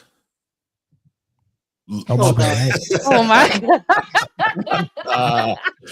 Oh my goodness. No, I mean, triple doubles for me, just they come so much more easily in the modern game. And then you even see stuff like when Russ Westbrook was averaging a triple double and Melo and Steven Adams was letting it be known that, they were setting him up to get the rebounds and all that. Like the triple doubles now are so much more manufactured than they ever were in the past. Like back in the day, you didn't see guys get as many because they came within the flow of the game, and the coaches still ran systems. But now so many of them, what you see is what Mel so adroitly addresses as the triple-double basketball. So y'all go sleep on it, man. Yeah, y'all go think about it and sleep on it tonight. Y'all have a different mindset tomorrow. All right, so we're not going to get to this Draymond topic. We'll do this last one with Steph Curry, so we'll be real quick so we can get out of here and watch the Rockets game. You're not going to talk about how Draymond is a fake thug and not tough guy. I'll probably do it on solo. But listen, y'all know Steph left Under Armour, right? Correct. Yep. Yeah. So he's been coming to the games. One game he wore Kobe's. He played in them. One game he played in some pennies, right? And then now he comes in with those Shaq. Those which one of those called those Shaqs right there, Jay? The who? I think they're the kamikazes. That's correct. Well, no, not the kamikaze. It was something about like hypnotized or something like that. Shaq Massal, I don't know, something like that. I think he had kamikazes, and what's his name? Sean Kemp had kamikazes too. Oh, okay. I think well, he put those Reeboks on, those Shaqs, and Shaq said that we in negotiations a little bit. My people talking to his people, man. Okay. You got any thoughts on Steph? Well, he was a personal friend of mine. I think my people are having a conversation with his people. I think. Gotcha. I don't know where it goes. I haven't talked to him, but it was dope. It was a big moment for me, big moment for the brand, and puts everybody in what you gonna do phase. So yeah, I wish him well. He said big moment for the Reebok brand, big moment for him. He said my people talking to his people. I don't know if they're gonna actually pull something out, but I just wanted to check on y'all to see where y'all think the best landing spot for Steph as far as a shoe deal is. Where y'all think he should go? I love him with Reebok if he's gonna go that route. I think a lot of athletes do the same thing. They go in the same place over and over. I think it's a dope deal if Reebok can sign him. That's definitely good for them. But for Steph, to do something different, and not go, where everybody else typically goes, which is the Nike route. I like it. I like it. You know what?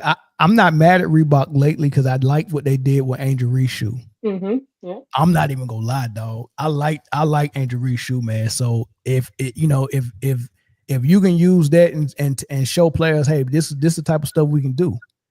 I mean, maybe and then it's not a bad basketball shoe either. Like, it looks good and you can play in it. And you don't get that from a lot of shoes, man. So maybe that's something that can sway him. And I'm with you, Kaja. I kind of like him with Reebok too. Yeah, I mean, I'm curious to see. This is gonna kind of determine a lot for where his mindset is at personally. Like, is he doing it for the money, or is he gonna do it for the brand, the reputation? Because I heard through the grapevine that Nike's offering Steph $780 billion over 7 years. Nah, ain't no way. I mean, $1 million, not billion, million. Okay, Okay. Million is crazy. I said million, my fault. Million. 780 mil in 7-year deal. Yeah, so I'm crazy. curious. That's what I'm saying. Like, is he gonna go where the money at? I wonder why they go ain't with what he loves. Yeah, I wonder why they didn't go with the lifetime thing like they did with LeBron. Who knows? He's but worth here's it. the thing: He is for sure.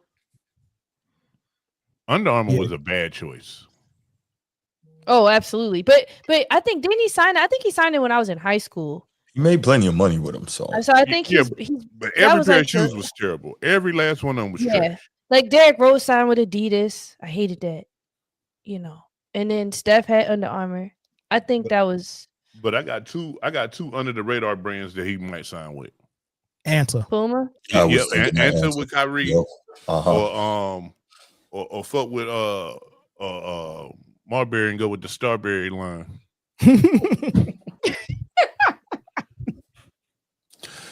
He can't go with Starberry. He got historically bad ankles. He can't do that.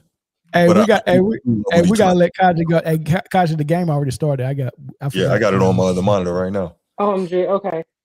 I was like, this is getting good. Okay, thank you so much for having me. Nice meeting some of you who I haven't met before. Thank you so much, Bree. Nice to meet you too. Hope to see you again soon. Yes, you're one of a Bye, kind. y'all. Hey, hold on, Kaji. Before you go, do you want me to send you this? Oh my God, no, absolutely not. Absolutely not. It's because you put that back up. Watch the Joker tonight. Hit that triple double and watch them win. Watch. Watch. I picked him to win tonight too, but he don't need a triple double for them to win. Yeah, he's good. They playing? Yeah, they playing. They up 19-8 right now. Who they playing? Who are they playing? The Rockets. Rockets. Yeah. Okay.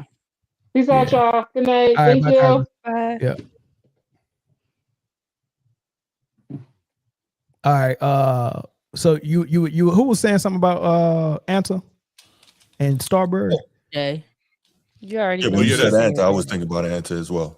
No, yeah, that's two places where he should look.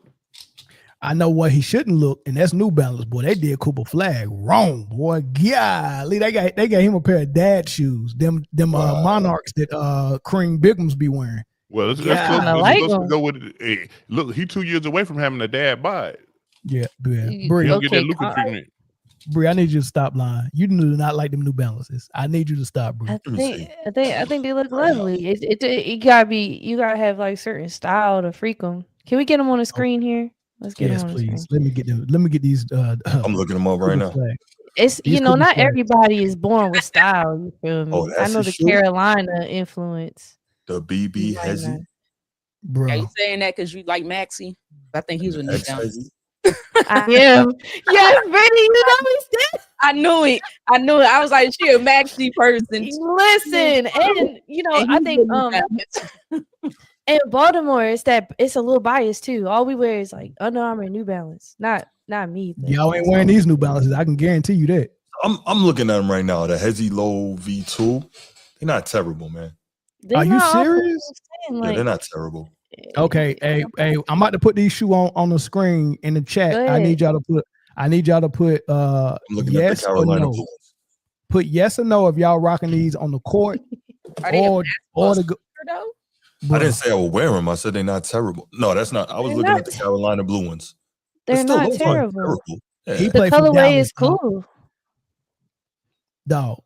Come on. I don't know if I'm personally gonna hoop in a New Balance athletic shoe. I'm not doing goat hide on the upper. Is that what? Bro. Goat hide. What is it made out of? Yeah, hating. I don't think they're that bad. They're just not flying. Are you serious? They're just not flying, Mel. Cooper is averaging. He's averaging 16. And he's shooting 45% from the field, about 30% from the three. He's averaging like 6 rebounds. I think almost 4 assists. What is he doing for wins and Putting losses? up way better numbers than Queen. All right, they lose. What is he doing for wins and But losses? why are we holding a rookie accountable for how a team is doing? Why are we doing that? Oh, hold Why on. are we doing that? Hold on. You shouldn't be. We should not be rocking these like this, though. Wow. This is not a good look Right. at all. Now, I don't see this as a basketball sneaker, though. Like, I think if I have jeans with it, then that's fine. Like a casual look, but a basketball sneaker, nah. I wouldn't for it. Nah, dog. I can't wear it nowhere, dog. They already faded. Have you ever seen a pair of shoes that's like been in somebody's closet for like 15 years and like the white kind of turned brown? His joint already faded brown. Yeah, they're brand new old shoes. But no, I like, me personally, I ain't give my thoughts on, but Steph, I like that. I mean, if they could get him, I wouldn't mind Reebok. I think he'll help put Reebok back on the map. And then That's really interesting. I think AI is probably in his ear trying to get him to go over. So yeah, I would like to see a little homage to AI, like a Steph Curry AI type. That would be fly. And it's a 30 type joint. I mean, the question 30. That'd be real dope. Yeah, it would. Because anything is better than them orthopedic Currys. Yeah, He I had mean, them it nursing home was a pair of 5,000s. Currys that I seen that was kind of dope though. That Under Armour did. If I can't remember, it was a pair that I was like, yeah, I'm on it. What was? Did you buy him? No, I ain't buying. Exactly. If I would have seen him in the store somewhere, I probably would have. Mel like to wear the tongue out when he wears shoes with pants. First of all, Mel don't wear sneakers. He wear Birkenstocks. That's very true. That's very true.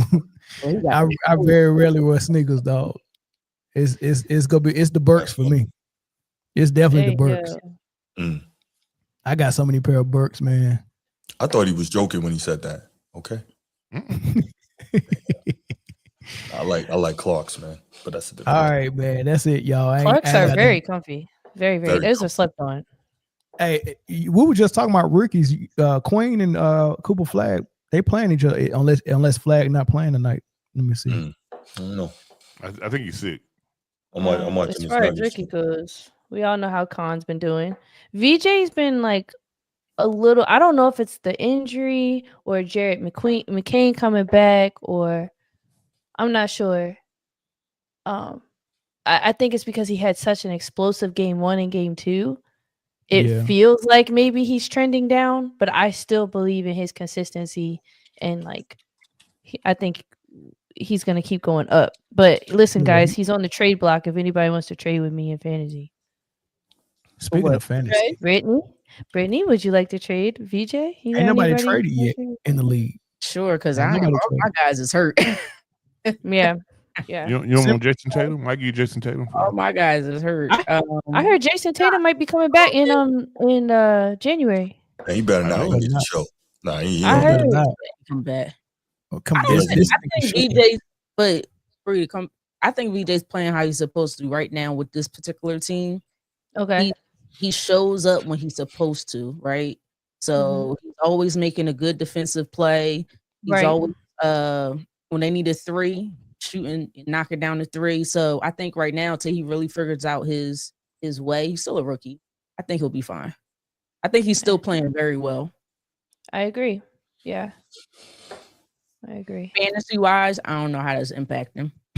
Who y'all got rookie of the year right now? 1, 2, and 3. Yo, they really do not call Travis. It's insane. They do not. Khan. Gosh. I got Khan number 1. Yo, I had no idea Khan was going to do this in the league. I had no idea. Hold on. Okay. I knew he could be a good player. But Mel, you giving nipple? He's playing good. You know I wanted Ace Bailey to go to Charlotte and see what he could do. But Knipple is shocking me, dog. Yeah, I had no idea. And for him to do that on this Hornets team is kind of crazy. Y'all better start watching college basketball. The Suns was there all last year. No, but there's a lot of dudes that kill in college and don't walk into. I had no idea he was going to do this on this level. He did not kill in college. I'm sorry. I should say he got busy. He did work. He did exactly what JJ Redick did in college. The question, JJ Redick killed in college too. Yeah, but less. That's what I'm saying. So there's nothing that Con Knipper was doing in college that make you think that he was going to be the rookie of the year. Nothing. Oh, that's what I'm saying. I agree. Thomas was there, man. No, the question should be, which rookie so far is disappointing you? That's a good one, actually. Cooper Flag, actually. Because of expectations. Yeah. What? Is it because the team is losing or him in general? Like, are you watching the games or are you just looking at the record? Yeah, he's playing well. No, I'm watching playing really well. Well, maybe it was the first 3 games when they was trying to force him to play point guard. Right. I think that was a lot to do with it. Now he's starting. I think that's mostly on Jason Kidd's fault. I'm not saying Cooper Flat's not playing well, but to be disappointed, you have to have an expectation, and he's not meeting them. Like there's like VJ Ashcombe is exceeding expectations. Con Knipper is exceeding expectation. That Ace sounds Bailey like under promise, over deliver. Yeah, that sounds about right. Yeah, but he's not meeting the expectations right now. So that's the only one. That's the most disappointing one. But he was overhyped though. So for you to say he's not meeting expectations, I feel like he's doing just fine for the hype. It'd be one thing if he was overhyped and he wasn't even showing up, shooting 45% from the field. Some people that are going to be all-stars not even shooting that percentage from the field. And averaging almost 4 assists, 6 something rebounds. He's pretty much playing like a number 3 for a decent team. I agree. See, Bree. So let me clear this up, Bree. So because we're having 2 different conversations. Everything you said, I agree with. I think Cooper Flag is playing really good.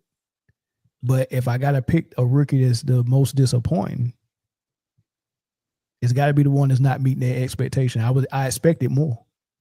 What more were you expecting? 5 assists instead of almost 4?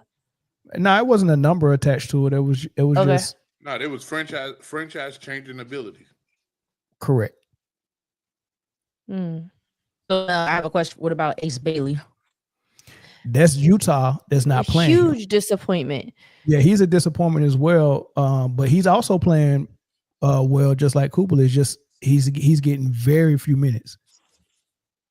But why though? On a bad team, right? Why can't he get on the court? So is Ace Bailey better than Isaiah Collier? You feel what I'm saying? They lose Colin Sexton, and then Walker Kessler goes down. They don't have John Collins anymore. These are people that were their big scorers. Now they have Keontae George, who's having a really good year. Really good year. But where does Ace Bailey not fit in? I guess is the point I'm trying. Like maybe Brittany's saying too. Like why wouldn't he be doing well? Well, I didn't say he wasn't doing well. He's just not playing big minutes. Now, where he's probably not fitting in at is somebody expressed that they didn't want to be in Utah. So maybe that got something to do with it. Kyle Anderson's playing more than him. Why? That's a good question.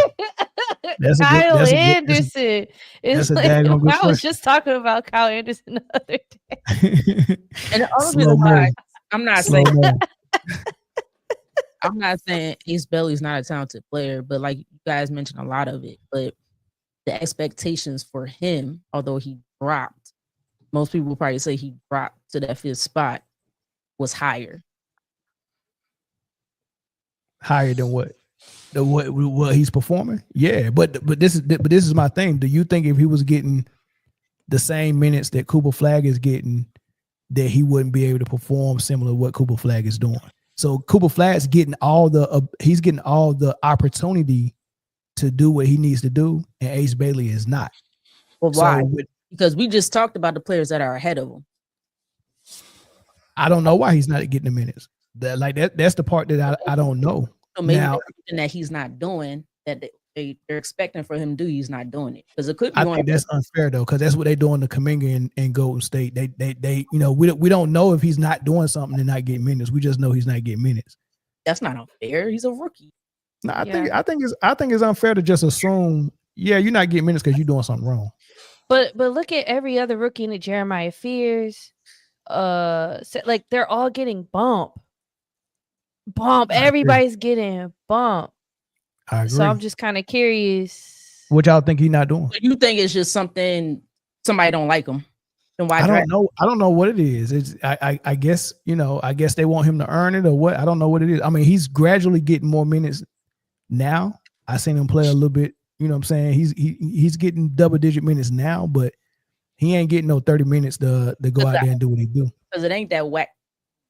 It's not that manager anymore. Fired him. I don't know. What y'all think it is though?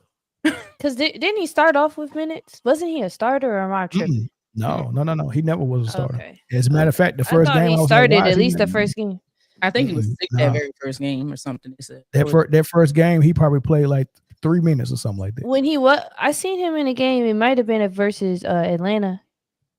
I thought he was really good. He was explosive. He was getting stops, playing good defense. He was making good passes and getting to the free throw line.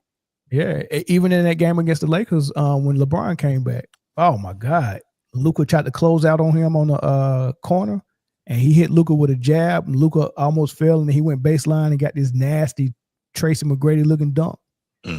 What you laughing at, Brady? I'm gonna give Ace Bailey the credit, but that's Luka. We know this. All right. Right. That's why I'm laughing. Like, hold on now. But no. For me, I think Ace is a very talented player. I told you that when I was watching him, when you was like, yo, check out Ace Bailey. I think he is a very talented player. I'm just trying to figure out what's going on with this team because it's not like they got all world players ahead of them. So trying to figure out what's going on. Right. And if they losing so bad, why not? What they got to lose at this point? Well, they playing Oklahoma City now, and they started Ace Bailey, so. Okay. I'm like, I knew I seen something. I'm like, am I tripping? Okay. Well, let's see. Who they playing again?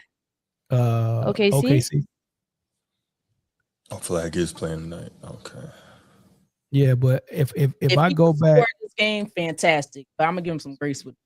So this is how his minutes was during the season. First game 6 minutes, second game 6 minutes, third game 4 minutes, fourth game 9 minutes.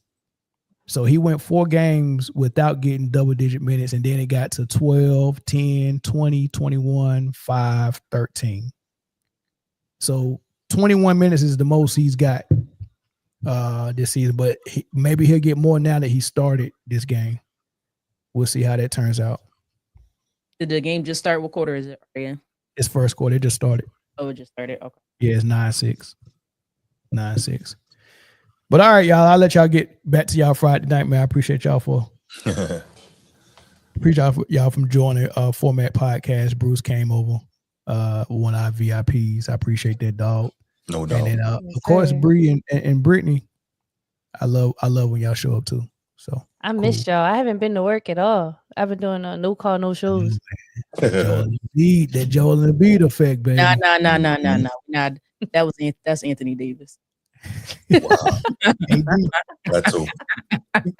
No, you know what? I'm sorry, Bree. That's Kawhi. It's not an AD. That's Kawhi. I'm Kawhi, right? Yeah, that's Kawhi. I wasn't even injured, but I'm injured. I'm injured. I'll take Joel. I'll take Joel. Why don't you back to back? I was on load management here. Hey, Prime getting on my nerves showing this game with no scoreboard on it for like the last 5 minutes, dude. Like, I want to know what the score is. Come on, Prime. Yeah, that is kind of weird. They should keep that up. Denver beating the brakes off. I ain't seen the Rockets score yet. Since the scoreboard. Now they got it back up. Yeah. Oh, hold up.